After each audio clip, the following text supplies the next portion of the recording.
नमस्कार दोस्तों, the prime stories में आपका स्वागत है। आज हम लेकर आए हैं राजा विक्रमादित्य और बेताल की दूसरी रहस्यमयी कथा।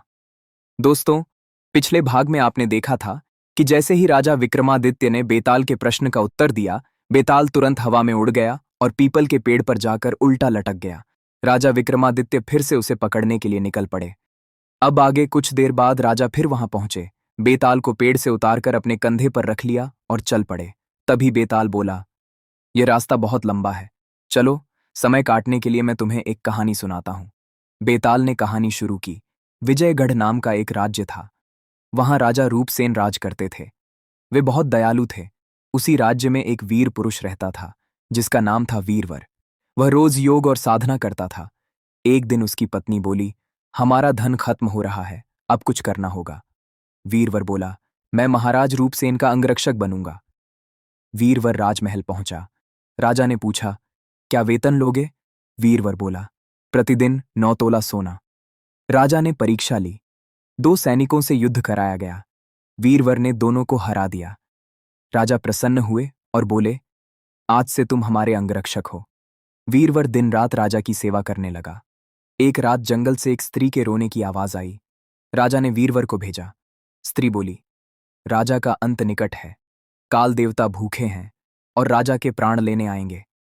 वीरवर बोला, कोई उपाय है? स्त्री बोली, दक्षिण की गुफा में काल देवता रहते हैं, उन्हें एक पूरे परिवार की बलि चाहिए। वीरवर बोला, मैं और मेरा परिवार राजा के लिए बलि देंगे। यह सब राजा पेड़ के पीछे से सुन रहा था।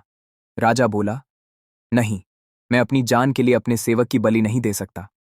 उधर वीरवर अपने परिवार को लेकर काल देवता की गुफा पहुंचा और बोला, हे कालदेव, मैं और मेरा परिवार आ गए हैं।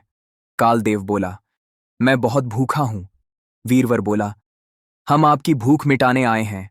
उसी समय राजा वहां पहुंच गया और चिल्लाया, वीरवर, रुक जाओ। कालदेव हंसते हुए बोला, तूने अपने सेवक की बलि दे दी, अब जा और सुख से राज कर। राजा बोला, नहीं, मेरी बलि लो, निर्दोषों की जान लेकर मैं राजा नहीं बन सकता। और यह कहकर राजा भी आगे बढ़ गया। तभी बेताल बोला, सुन ली पूरी कथा? अब बता राजन, इन दोनों में महान कौन, सेवक या राजा? राजा विक्रमादित्य बोले, सेवक का धर्म है स्वामी की रक्षा करना, लेकिन जब राजा अपनी प्रजा के लिए अपने प्राण देने को तैयार हो जाए तो वही सबसे महान होता है। बेताल बोला, वाह राजन, तू बोला और मैं चला। तभी राजा बोले, रुको बेताल, कहानी पूरी कर। बेताल बोला, वह स्त्री कोई और नहीं बल्कि राजलक्ष्मी थी। यह सब एक परीक्षा थी, ये जानने के लिए कि सेवक में कितनी निष्ठा है और राजा में कितना त्याग। राजलक्ष्मी बोली, धन्य हो राजा जो प्रजा के लिए मरने को तैयार है, और धन्य हो वीरवर जिसने स्वामी के लिए जान देने का साहस किया। राजा रूपसेन ने वीरवर से कहा, आज से तुम हमारे सेवक नहीं, हमारे मित्र और हमारी सेना के सेनापति हो। इतना कहकर बेताल फिर हवा में उड़ गया और पीपल के पेड़ की ओर चला गया। राजा विक्रमादित्य बोले, रुक बेताल, मैं तुझे जाने नहीं दूंगा। और फिर राजा उसके पीछे दौड़ पड़े। यही थी राजा विक्रमादित्य और बेताल की दूसरी कथा। अगर आपको यह कहानी पसंद आई हो तो वीडियो को लाइक करें, चैनल को सब्सक्राइब करें और कमेंट में बताइए आपको बेताल का प्रश्न कितना कठिन लगा।